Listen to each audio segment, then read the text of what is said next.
Greetings, free thinkers, and welcome to the Hoggcast on Christmas Day. Now, most of you are probably celebrating this holiday period with your families, though I'm guessing some of you would welcome a respite from the mother-in-law and would like to spend a little while getting refreshed on what is happening in the culture war and current affairs from one of your favourite alt media personalities, me. Now today we have an excellent story for you. It's not exactly go get woke, go broke. It's more get green, go stupid. And this is an article out of London, although several other constabularies, police constabularies around the United Kingdom have also done this. And what we are looking at here are eco-friendly, green, entirely electric police cars, which you can see on your screen here. There's just one problem though. They're too slow to catch criminals. That's what we'll be discussing today on the Hoggcast.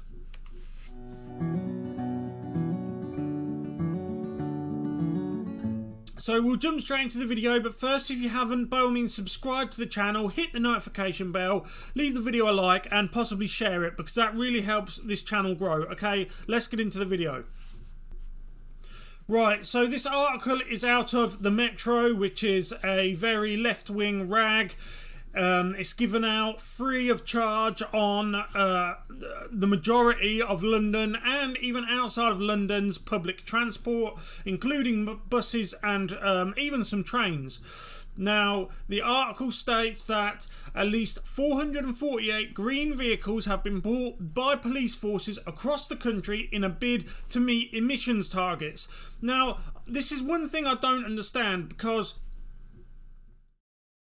the problem with London especially is that this is just, it's so small. I appreciate the effort, but it is so small an impact on the pollution in London that it's not even a needle in a haystack. It doesn't even qualify as a needle in a haystack. For example, you've got to think about how many heavy goods vehicles are moving in and out of London every 5 minutes, every 1 minute, every 30 seconds. And what is 448 eco-friendly or allegedly eco-friendly, and we're going to get to that in a moment, allegedly eco-friendly police cars that are too slow to catch anyone?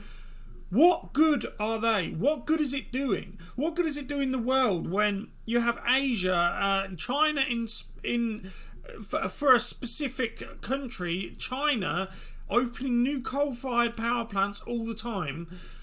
How is one or two small little green eco-British police cars going to offset that? It isn't. It's virtue signalling, and as always with virtue signalling, there are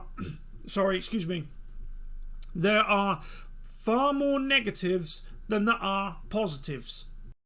So these vehicles have been repurposed just as staff cars for staff to get to and from work, which we can see here. Practically all the vehicles have now been used for non-emergencies and for bosses to travel to work at a cost of £1.49 million. Now, London is a place where there's a lot of public transport. If these vehicles, these so-called eco-friendly vehicles, are being used to get the bosses, the overpaid bosses, to work, surely if they really cared about the environment, they would just use public transport. They would get to work using the buses, using the subway. They wouldn't have to charge this car, what to take 8 to 12 hours to fully charge its batteries. It has a maximum range of under 250 miles per charge.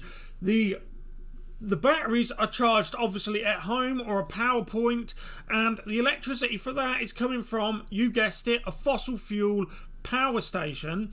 So as you can see, this is yet another inside out, back to front, upside down, woke virtue signal, which has gone horribly wrong, because if the woke police officers and the middle management and the upper management of the Met Police actually believed in what they're saying, instead of just virtue signalling, they would go to work on public transport. The article continues with official police reports that say it takes too long to charge the batteries to be ready for a hot pursuit at a moment's notice. So this is, as we found out moments ago, this is why these vehicles have been repurposed to be just for getting the overpaid middle management and upper echelons of the Met Police to and from work. It's a complete waste of money and time. What they should have done is invested the millions of pounds that they invested into these green woke cars, which is just a physical virtue signal. This isn't just words. This is taking virtue signaling to a new level. I mean, we know that we often hear the phrase the altar of multiculturalism, and we often hear that the left, and particularly the far left, see their beliefs as kind of like a pseudo-religion. And this is self-flagellation. This isn't just this isn't a burnt offering. This is a full-on sacrifice. And it gets worse, because here we can see the article continues with several authorities refuse to reveal how much they spent, meaning the collective figure is likely to be well over 1.49 million. And not only that, according to figures obtained under the Freedom of Information Act, 30 of the UK's 46 police forces bought or leased the 448 green vehicles. So what's obviously happened here is the management of the Met Police have got in contact with the other management or leadership of the other police constabularies around the United Kingdom and said, look, this is the way we have to go. This is it. This is the best thing we can do. Who cares if we can't catch criminals? Who cares if the cars are too slow to keep up in a pursuit? Who cares if London is currently seeing the largest crime wave it has ever seen in its history, in the history books? That doesn't matter to the Met Police. What matters is having cars that are pseudo green, and I'll get on to what I mean by pseudo green in a moment. And going further down the article, not only do we have a Tory backbencher and former Special Constable David Davies, who says that he wasn't impressed by the findings. You know, the Conservatives seem to be getting a bit more impressive as time goes by. He said that, quote, "The police bosses need to show a bit more common sense. I've been in a police car on so many occasions when an emergency call has came in. You can't predict what is going to happen, and so they will need to be very careful when using electric cars." And isn't that the situation we find ourselves in? The United Kingdom, and especially London, is changing at a rapid pace, and whereas the ivory tower types who seem to infest the upper echelons of everything from the emergency services, as we can see here, to public office, to education, to politics, you name it, they seem to worm their way in and then only employ in their own image. And once they've done that, they tend to go off on a tangent. They tend to go off in one direction, whereas the real world and real modern Britain goes off in another. And whenever they come into contact with the real Britain, the real modern multicultural London, which is not the fairy tale paradise utopia that they in the ivory towers would like to have you believe, they just it's like they bury their head in the sand. They just don't listen. And to make matters worse, they then get woke millennial advisors to advise them and say, look, this is what people want. This is it. We need green cars. We don't need possibly draconian sentences for murderers, for drug addicts, drug offenders, you name it. What we need is eco cars. That is what modern London needs, eco cars. And to round this article off, it says Devon and Cornwall, which was one of the constabularies that did respond to the Freedom of Information request, stated that they had spent £80,000 on 4 green vehicles which are used as pool cars. Again, doesn't need to happen. If they really cared about the environment, they wouldn't use the cars at all. They would use public transport. You see, this is why I use the phrase hollow nuts. You will often find those on the left are completely hollow nuts. Everything they say they believe in and say that they do looks hard on the outside. It looks secure. It looks rigid. But if you probe your way in there, you'll find they are hollow. And you'll find that is very common on the left. And the further left you go, the more hollow they become. Now, I did say I was going to get on to why I refer to the woke left's green push, and especially this Met Police green police car hollow nut rubbish. This is why it is all false. It is all virtue signalling. It is all woke. The dirty secret of electric vehicles. The numbers of electric vehicles on the world's roads is rising fast. Latest figures show there are more than 3 million and sales are growing at close of 75% per year, but now doubts have been raised about the ethics of buying one. And remember, with the left, they'll tell you it is all, for them, it is all about morals and ethics. They will tell you that they are more ethical than you. They will tell you that they are more moral than you. They are the moral arbiters. They decide what happens. They decide who's good. They decide who is bad. And we can see yet again with the woke left, they are of course hollow nuts. And if we go down, these you see on your screen here are child workers in Africa, and what they are doing is they are mining cobalt. The reason why they are mining cobalt is an essential component in the making of the electric vehicles. The very same electric vehicles which you see the police officers who can't catch criminals because the cars are too slow, driving to and from work and using as pool cars by the upper and middle management, overpaid police officers. Amnesty International says human rights abuses, including the use of child labour in the extraction of minerals like cobalt, used to make the batteries that power electric vehicles, is undermining ethical claims about the cars. Kumi Naidu, Amnesty's Secretary General, told the recent Nordic EV summit in Oslo that the climate change should not be tackled at the expense of human rights. Without radical changes, the batteries which power green vehicles will continue to be tainted by human rights abuses.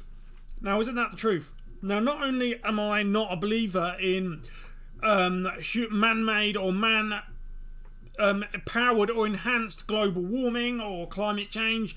Remember, once it was global warming, but when they realised that not only is the world not heating up, or it's not heating up as fast as they said, but sometimes the world is actually, in certain areas, is actually colder than it normally is. So they subtly changed the language, changed the language like the left always does, and they changed global warming into climate change. Now, I personally, as I've said, I don't believe it.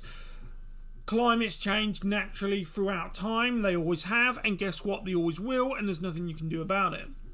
However, when you have places like China opening new coal-fired power plants all the time, is the West really doing the right thing? And there's a lot of Western car manufacturers that are saying that by the year 2030, 2040, and at the latest 2050, they're going to be going all electric, all green, which means if all of those cars on the roads are electric, if they're all green and they all need to be charged at home or at power points, then we are going to need a whole lot more power stations. And guess what? It's going to be powering those power stations.